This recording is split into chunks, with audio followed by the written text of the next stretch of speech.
Rasulillah. We praise Allah subhanahu wa ta'ala, the King, the Master, the Sustainer, the Creator of the seven heavens and the earth, who we send peace and blessings upon His beloved Muhammad sallallahu alayhi wa sallam. My brothers, the very famous Imam al-Nawawi, the Shafi'i scholar, who put together the very famous Riyadh al-Salihin, he starts off his book with a very unique chapter. In fact, Imam al-Bukhari also starts his Sahih Hadith collection also with a very famous hadith. And the same hadith is the same hadith that Imam al-Nawawi started off his first chapter with. It's also the same hadith he started off his very famous, the 40 hadith of Imam al-Nawawi. My brothers, this hadith that I'm about to share with you, and trust me, I'm not going to share anything new, you all know the hadith, is very unique for the believer, and it's important you understand why it's unique and why is it important. My brothers, Imam al-Nawawi in his Riyadh al-Salihin, he put together chapters. Imagine this book is a collection of Sahih Hadith and ayat of Quran, and he put them together in chapters, right? And many books were written about this famous book. In fact, some of the scholars even write, and why did Imam al-Nawawi put the chapters in the order that he put them in? Like, I'll give you an example. If you and I now decided that, Shabab, we're going to write a book about deen, we're going to write a book about Islam, what do you think should be the first chapter?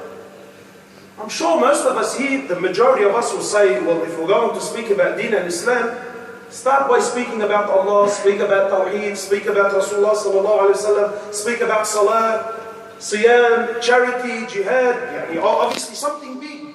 But Imam al-Nawawi didn't start the book with any of this. Rather, he started his book with the chapter of what? Sincerity. But why? Why did he start with sincerity? And why is this important for us today? Because there's no point talking about any other topic in deen if sincerity is not there. What good is your salah? What good is your jihad? What good is your fasting? What good is your charity if the sincerity is not there? If sincerity is not there, no matter what you do, it equals to nothing in the eyes of Allah. So the very famous hadith that was narrated by Umar ibn al-Khattab, and I'm sure you all know it, إِنَّمَا الْأَعْمَالُ بِالنِّيَّاتِ, that verily all actions in the eyes of Allah are according to the intention that was behind it. Why is this hadith so famous and why is it so important? My brothers, for the Sahaba, and please, today I want you to try and think like a Sahabi. Don't think like now most of you thinking about that nephew waiting back home. I know. But let's just try, ma'alash, we watch Aflam Hindi or Turkey and we always imagine to be the hero and the superstar, yes or no? Today let's try and imagine ourselves and try to think like a Sahabi, like a companion of Rasulullah sallallahu alaihi wasallam. My brothers, for the Sahaba, believe it or not, the greatest sacrifice that the Sahaba deem in their eyes, the greatest sacrifice that was ever put forward for Allah was the migration from Mecca to Medina. For Sahaba, this was number one. Anything that came after the Hijrah was number 2, 3, and 4, and he just had to follow. So now I want you to imagine you're a Sahabi. And these people who took the migration from Mecca to Medina, they took the biggest sacrifice you could ever do. And one Sahabi performed the greatest, one Sahabi, he did the greatest action you could ever do. He left his home in Mecca and migrated from Mecca to Medina. But when he reaches Medina, he gets to Medina, and more or less the Prophet of Allah, they get there and they get together. He's thinking in his heart, wow, I did the greatest sacrifice. And yet the Prophet of Allah gathers the companions and gives them a hadith. Ulama say about this one hadith that was narrated by Umar ibn al-Khattab, it is 1/3 of all of our Sharia is this one hadith. 1/3 of the Islamic Sharia is because of this one hadith. So the Prophet of Allah grabs the companions and he says to them, he says, إِنَّمَا الْأَعْمَالُ بِالنِّيَّاتِ, that listen boys, I'm using modern term language, that listen boys, everything you do in the eyes of Allah is according to the intention that was behind it. So whosoever migrated for Allah and His Prophet, then know that your migration is for Allah and His Prophet. Imagine you're this Sahabi and you're sitting there and you're listening to these words. And then he says, but whosoever of you migrated for some worldly benefits or for a woman to marry, you see this man, he was engaged to a woman in Medina. So when the time for migration came, like you and I say today, what? Yallah, asfurana bhajara, 2 birds with 1 stone.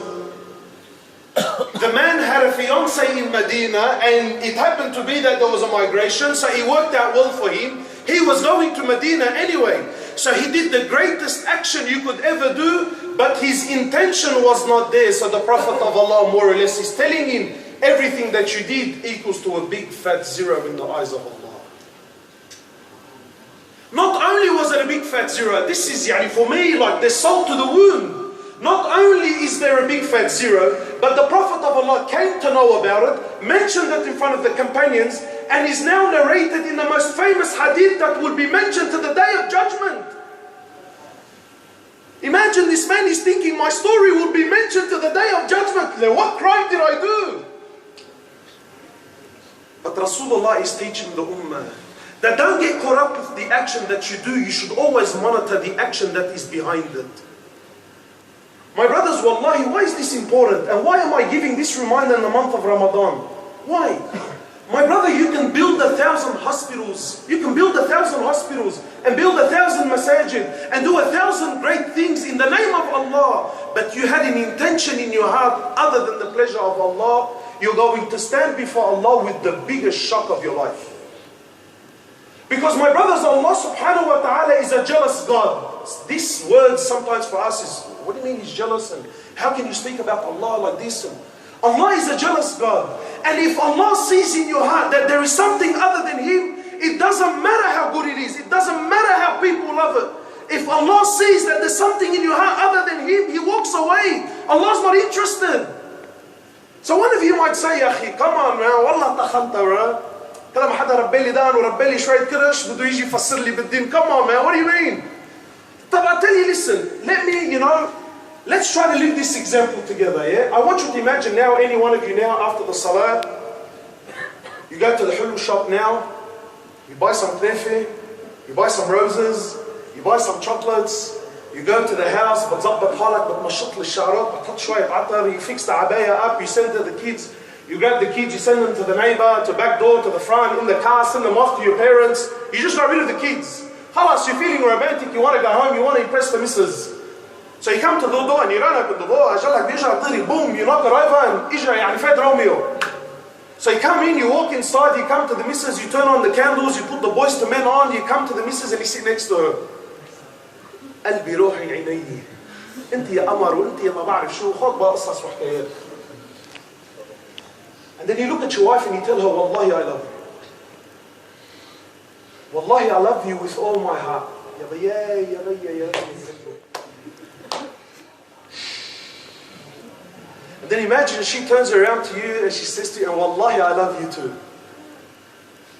Wallahi I love you with 99% of my heart. But سامحني, I have 1% for the neighbor next door. شو ها neighbor next door? أي neighbor هذا next door that has 1% of your heart? والله لا اذبح واذبح, we'll bury you together and we'll pray janazah on the both of you together. You as a human being, really you be reasonable, as a human being, would you accept from your wife that she tells you, 99% of my heart is for you, but there's 1%, just 1% is for the neighbor next door. Would you accept it? Talk to me, would you accept it? But how about when Allah sees in your heart that you're doing an action for something other than Him? Hasha lillah, of course Allah subhanahu wa ta'ala is above any example that we can give. But when Allah sees in your heart that you're seeking the pleasure and the desire of someone other than Him, Allah walks away. And wallahi my brothers, there was no one that was more conscious of their sincerity. There was nobody that was more watchful of their actions than the Sahaba. What made these people so special and so unique, my brothers? My brothers, in one of the battles, again I want you to think like a companion with me, yeah? Think like a Sahabi. The companions are saying we were in one of the battles and one of the kuffar was making a mess of the Muslims. Making a mess. Mushrim, he was a real, extremely brave and extremely powerful, and he was ripping into the Muslims left, right and center. And the Muslims are openly admitting that we couldn't take him on. So they said we started to worry, we started to panic.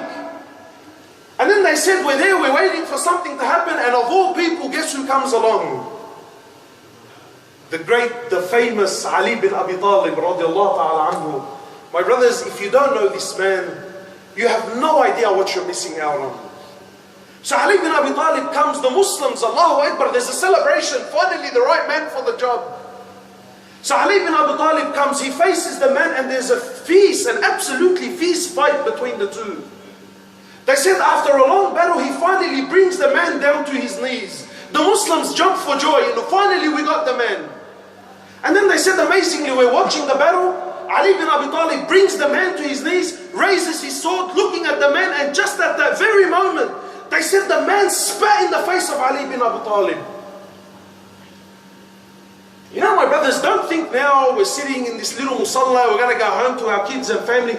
You know, sometimes someone cuts you off in his car and you just pray to God you can get your hands on the man. Sometimes your wife says to you, your wife, the mother of your children. You know, wallahi, I know people that divorce their wives over the most trivial things.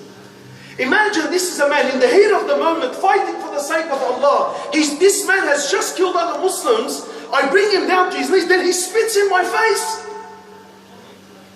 So Sahaba are watching, they're thinking, what's going to happen? They said, Ali bin Abi Talib holding the sword, the man spits in his face. They said to our amazement, he lowers his sword, he leaves the man where he is, he turns around and walks away. Ajib, what's going on? So they come to Ali bin Abi Talib and they said, what happened, man? You had him. What went wrong? He says, wallahi, when I raised my sword, I raised it for Allah.